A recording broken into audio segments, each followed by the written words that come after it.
ভাইয়া ভাইয়া একটা হেল্প করবেন? কি হেল্প বলুন? এই যে সামনে ফার্মেসিটা দেখছেন না, সেখান থেকে আমাকে একটা নরিক্স এনে দিন না। হোয়াট, নরিক্স? হ্যাঁ ভাই, আমার খুবই দরকার ভাই, প্লিজ আমার হেল্পটা করেন না। আচ্ছা বুঝতে পারছি, কিন্তু আপনাকে দেখে তো মনে হচ্ছে আপনি বিয়ের আসর থেকে পালিয়ে আসছেন। আপনি এভাবে বউর সাথে নরিক্স কেন কিনতে এত ব্যস্ত হয়ে পড়েছেন? আপনার তো এই সময় বিয়ের আসরে সবার সাথে সেলফি ওঠার কথা। আরে আপনি এত কথা কেন বলছেন? আপনি না আনতে পারলে আমাকে বলেন, আমি যেই নিয়ে আসি। আচ্ছা থাক থাক, আচ্ছা ঠিক আছে, আমার কাছে টাকা দিন, আমি এনে দিচ্ছি। এই নিন টাকা। আর শুনুন, যে টাকাটা থাকবে সেটা আপনার, যান তাড়াতাড়ি নিয়ে আসুন। আচ্ছা সেটা দেখা যাবে।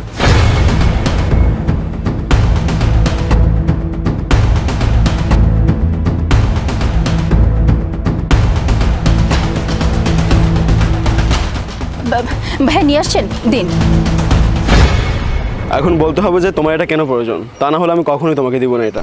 এটার জন্য আমি আপনাকে টাকা দিয়েছি না, তাহলে আপনি আমাকে দিবেন না কেন? দিন আমাকে। বললাম তো, তুমি যতক্ষণ না সত্যিটা বলবে ততক্ষণ আমি তোমাকে এটা দিব না। আপনি কি আমার সাথে ফাইজলামো করছেন? তাছাড়া আপনি কে যে আপনাকে আমি সত্যটা বলবো?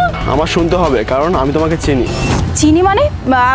আপনি আমাকে কি করে চিনেন? হ্যাঁ, তুমি সোনিয়া, আমার বেস্ট ফ্রেন্ড মেঘ, ওর সাথে আজকে সন্ধ্যায় তোমার বিয়ে হওয়ার কথা। আর তুমি কিনা রাস্তায় দাঁড়িয়ে নরিক্স খুঁজতেছো? ভাইয়া প্লিজ দয়া করে মেঘকে কিছু বলবেন না, আজকে আমার বিয়ে, ও যদি জানতে পারে তাহলে আমার বিয়েটা ভেঙে যাবে, আর এটা আমার খুবই প্রয়োজন। ভাইয়া প্লিজ এটা আমাকে দিন। হ্যাঁ বলবো না, কিন্তু তোমাকে তার আগে আমাকে সত্যিটা বলতে হবে যে তোমার নরিক্স কেন প্রয়োজন। আসলে গতকালকে শেষবারের মতো আমার বয়ফ্রেন্ডের সাথে আমার দেখা হয়, আর আমরা খুবই ইমোশনাল হয়ে যাই, আর আমাদের মধ্যে একটা অ্যাক্সিডেন্ট হয়ে যায়, তাই আমার এটা খুবই দরকার। ভাইয়া প্লিজ আপনি এমনটা করবেন না, এটা আমাকে দিয়ে দিন। হোয়াট, তুমি একটা নিচু একটা কাজ কিভাবে করতে পারলে? এক্স বয়ফ্রেন্ডের সাথে দেখা করতে গেছো, তাও সম্পূর্ণ নিজেকে বিলিয়ে দিলে। এটা যদি আমার বেস্ট ফ্রেন্ড মেঘ জানতে পারে তাহলে ও কতটা কষ্ট পাবে, তুমি এটা জানো? ভাইয়া প্লিজ আপনি মেঘকে কিছু বলবেন না। আমি কিছুই বলবো না, বাকিটা আমার বন্ধু মেঘ এসে বলবে। ওই যে মেঘ। কিরে সাকিব, তুই এত তাড়াহুড়ো করে ফোন দিলি? আর সোনিয়া তুমি এখানে কেন? তোমার না এখন পার্লারে থাকার কথা? ও এখানে দাঁড়িয়ে কি করছে সেটা আমি বলছি। সে রাস্তায় দাঁড়িয়ে দাঁড়িয়ে নরিক্স খুঁজতেছে। এটা কি সেটা তো বল। এটা নরিক্স ইমার্জেন্সি পিল। হ্যাঁ, আমি এদিক দিয়ে তোর বিয়ের অনুষ্ঠানে যাচ্ছিলাম, কিন্তু হঠাৎ করে রাস্তায় দাঁড়িয়ে দেখলাম এই মেয়েটা দাঁড়িয়ে হাঁপাচ্ছে। পর আমাকে জিজ্ঞাসা করে বলতেছে তার নাকি নরিক্স দরকার। সোনিয়া, পিল দিয়ে তুমি কি করছো? আজকে না তোমার বিয়ে? সরি মেঘ, গতকালকে আমার এক্স বয়ফ্রেন্ডের সাথে দেখা হয়, আর ওইটাই ছিল আমাদের লাস্ট দেখা। আমরা ইমোশনাল হয়ে দুইজন দুজনের এতটাই কাছে চলে যাই, এখন এটা না নিলে তো আমি প্রেগনেন্ট হয়ে যেতাম। আমি কি করতাম মেঘ? মেঘ প্লিজ তুমি আমাকে ক্ষমা করো, এটা একটা অ্যাক্সিডেন্ট ছিল, না বুঝে হয়ে গেছে, আমরা ইচ্ছে করে কিছু করতে চাইনি। দোস্ত দেখেছিস ও কতটা খারাপ একটা মেয়ে, যেখানে বিয়ের আগে নিজের সব কিছু বিলিয়ে দেয়। আর যাই হোক, এমন একটা মেয়েকে তোর বিয়ে করা কখনোই উচিত না। তুই এত বড় বড় কথা বলছিস কেন? তুই কি দুধে দেওয়া তুলসী পাতা? বন্ধু তুই আমাকে মারলি, আর তাছাড়া আমি তোর ভালোই চাই। দোস্ত আমি সত্যি কথা বলছি, ওকে যদি তুই বিয়ে করিস তাহলে তুই সমাজে মুখ দেখাতে পারবি না। ও না হয় একটা ভুল করে ফেলেছে, আজকে ওকে যদি ক্ষমা না করি তাহলে ভুল শুধরাবে কি করে? আর আজকে যদি ওকে আমি বিয়ে করি তাহলে ও হবে আমার বউ। আমি যদি আজকে ওকে বিয়ে না করি তাহলে ওর সম্বন্ধে কোনো কিছু জানারই অধিকার আমার নাই। হ্যাঁ আমি মানছি যে ও একটা ভুল করেছে, এই ভুলটা করার পিছনে শুধু ও একাই দায়ী না, দায়ী হচ্ছে ওর বয়ফ্রেন্ডও, এই সমাজও দায়ী। এই তুই কি ভালো ছিলি বলতো আমাকে? তুই বিয়ের আগে না আমার কাছে জায়গা খুঁজতি যে তোর গার্লফ্রেন্ড নিয়ে আমার বাসায় উঠবি? তুই ভালো না, আমি ভালো না, ও ভালো না, তাহলে ভালোটাকে? এই ভালো খারাপের মধ্যেই মানুষকে ক্ষমা করে তার জায়গাটা করে দিতে হবে। আর আজকে যদি আমি ওকে বিয়ে না করি, কেউ না কেউ তো ওকে বিয়ে করবে, তাই না? তাই ওকেই আমি বিয়ে করব, এটাই ফাইনাল। মেঘ, মেঘ তুমি অনেক ভালো, তোমার মতো ছেলে এই সমাজে আছে দেখেই অনেক মেয়ে আত্মহত্যার হাত থেকে বেঁচে যায়। সোনিয়া, আজকে তো তোমাকে আমি বিয়ে করব, আমি চাই এরপরে এরকম কোনো দুর্ঘটনা না ঘটুক। চলো।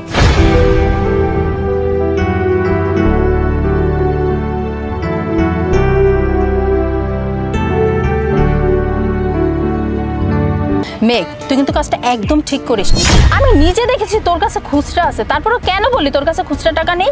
মাইরা দিছি বেটা, মজা পাইছি, দাস না পিছন পিছন দৌড়াইছে। এই বাবা আমার টাকা দিয়ে যাও, এই বাবা আমার টাকা দিয়ে যাও আমাকে। আল্লাহর বিচার আল্লাহ করেছে। স্পিরিট সিগারেট লইবেন কেউ? স্পিরিট আছে? স্পিড দাও তো। কয়টা দিমু বাবা? আছে কয়টা আপনার কাছে? 4টা আছে। আর 2 প্যাকেট সিগারেট আছে। আচ্ছা সবগুলোই দেন। খালা কত হয়েছে আপনার? 4টা স্প্রিট আর 2টা প্যাকেট সিগারেট।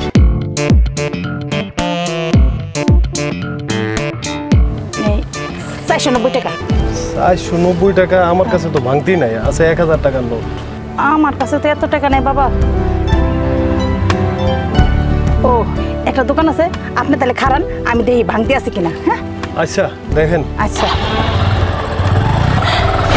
এই বাবা আমার টাকা দিয়ে যাও, এই বাবা আমার টাকা দিয়ে যাও আমাকে।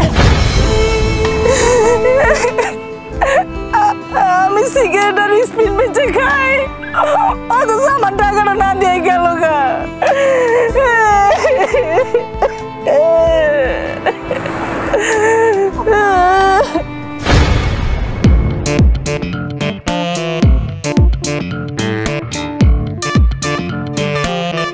দে।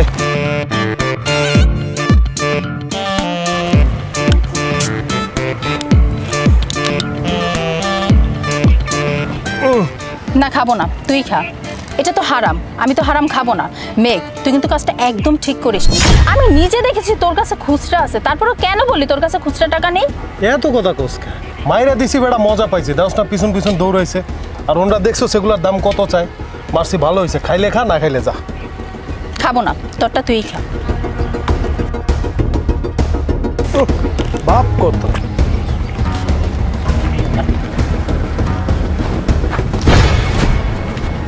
এই ভাই দেখে চলতে পারেন না? আমি দেখে চলবো কি? আপনি তো রাস্তায় হাঁটতে হাঁটতে মোবাইলের দিকে তাকায় হাঁটতেছেন। আরে আমার মোবাইলের গ্লাসটা ভেঙে গেল।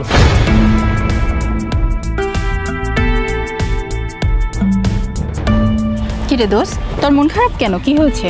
আর বলিস না, আসার সময় এক লোকের সাথে ধাক্কা খেয়ে ফোনটা পড়ে গিয়ে স্ক্রিনটা ফেটে গেছে। কত টাকা লস হয়ে গেল বল। দেখেছিস, আল্লাহর বিচার আল্লাহ করেছে। সেদিন তুই ওই মহিলার সাথে অন্যায় করেছিলি না, তার টাকা তো তুই মেরে দিলি। আর এখন দেখ তোর কত টাকা লস হয়ে গেল। সেদিন কিন্তু তুই কাজটা একদম ঠিক করিসনি। হ্যাঁ তুই ঠিকই বলেছিস, আমি কাজটা অন্যায় করেছি, কিন্তু ভাবছি ওনার টাকাটা ফেরত দিয়ে দেবো। হ্যাঁ সেটা করলেই ভালো হবে। তুই বরং ওনার টাকাটা ফেরত দিয়ে দে। আচ্ছা আমি এখনই যাচ্ছি, ওনার টাকাটা ফেরত দিয়ে দেবো।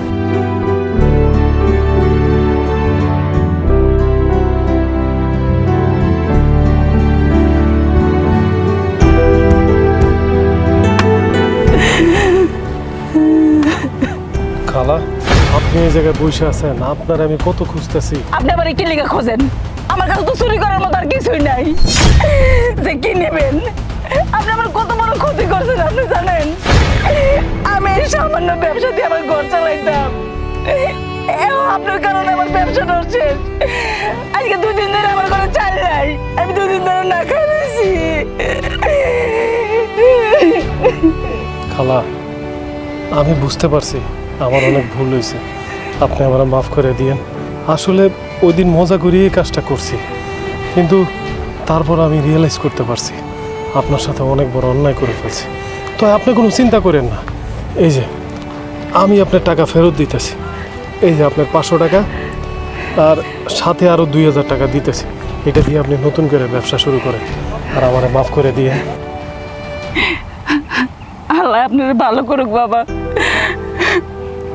আমিও আপনার রাগের মাথায় অনেক কিছু কইছি বাবা, আমারে মাফ করে দিয়েন। সমস্যা নেই খালা, আপনি তো আমার মায়ের মতো। আর আপনার যদি কোনো কিছু লাগে আমাকে অবশ্যই বলুন। আচ্ছা বাবা, তাহলে আমি যাই। আসসালামু আলাইকুম। ওয়ালাইকুম আসসালাম।